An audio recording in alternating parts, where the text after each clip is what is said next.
देश तो आजाद हो गया, अंग्रेज भी चले गए, लेकिन मीरा भाईंदर में एक कायदा स्टेट इन्वेस्टमेंट कंपनी का अंग्रेज छोड़ गए, जो आज भी हम भुगत रहे हैं। लेकिन मीरा भाईंदर वासियों को अब तक पता नहीं था कि स्टेट इन्वेस्टमेंट होता क्या है।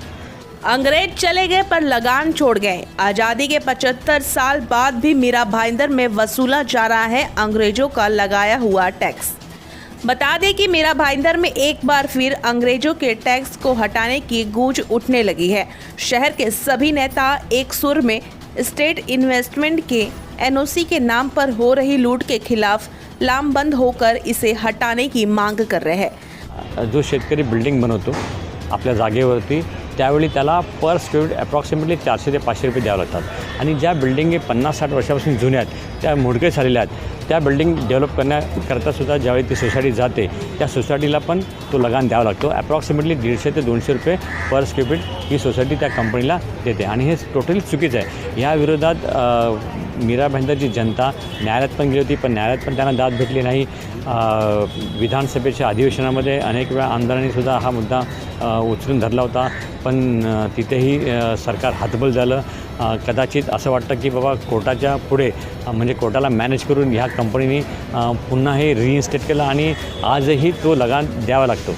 गौरतलब है कि स्टेट इन्वेस्टमेंट का मुद्दा कई बार महाराष्ट्र विधानसभा में भी गूंज चुका है।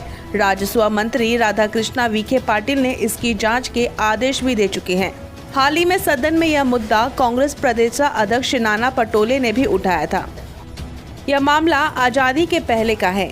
बता दें, मीरा भाईंदर के खेतों में खाड़ी का खारा पानी घुस जाता था, जिससे किसानों की फसल प्रभावित होती थी, जिससे किसान खेती नहीं कर पाते थे। खेतों में खारा पानी को घुसने से रोकने के लिए तब तक एक बांध बनाया गया।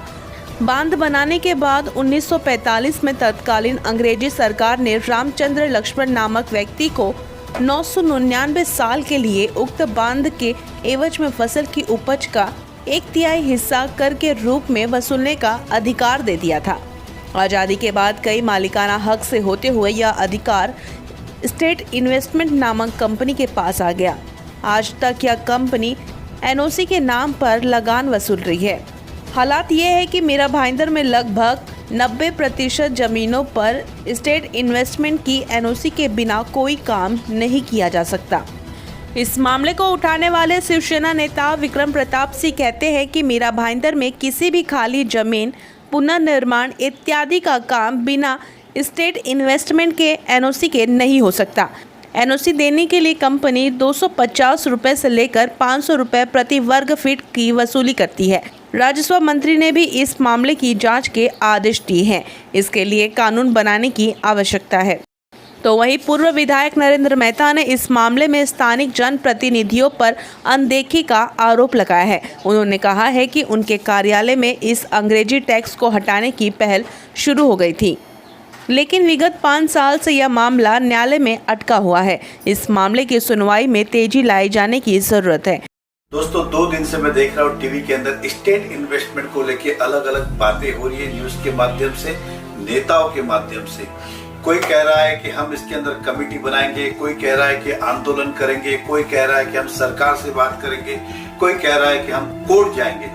मैं शहर वासियों को बताना चाहता हूँ, मुझे जब आपने इस शहर का विधानसभा में चुनकर भेजा, तो ये प्रस्ताव मैंने 2016 में विधानसभा के अंदर रखा और सरकार से विनती की कि इसकी जांच हो, ये सारे नाम कम किए जाए। उस समय रेवेन्यू मिनिस्टर एकनाथ खड़से जी थे और महाराष्ट्र के मुख्यमंत्री देवेंद्र फडणवीस जी थे।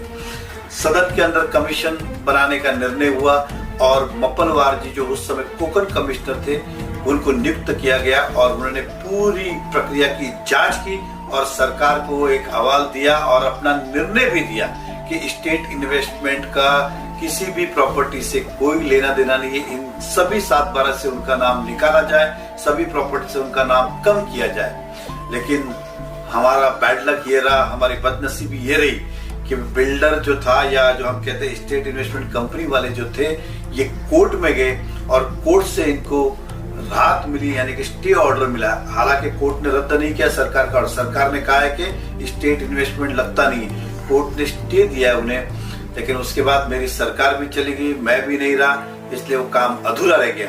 विश्वास दिलाता हूं आने के बाद जल्द से जल्द इस काम का निवारण करूंगा और स्टेट इन्वेस्टमेंट को जड़ से उठा के फेंकूंगा।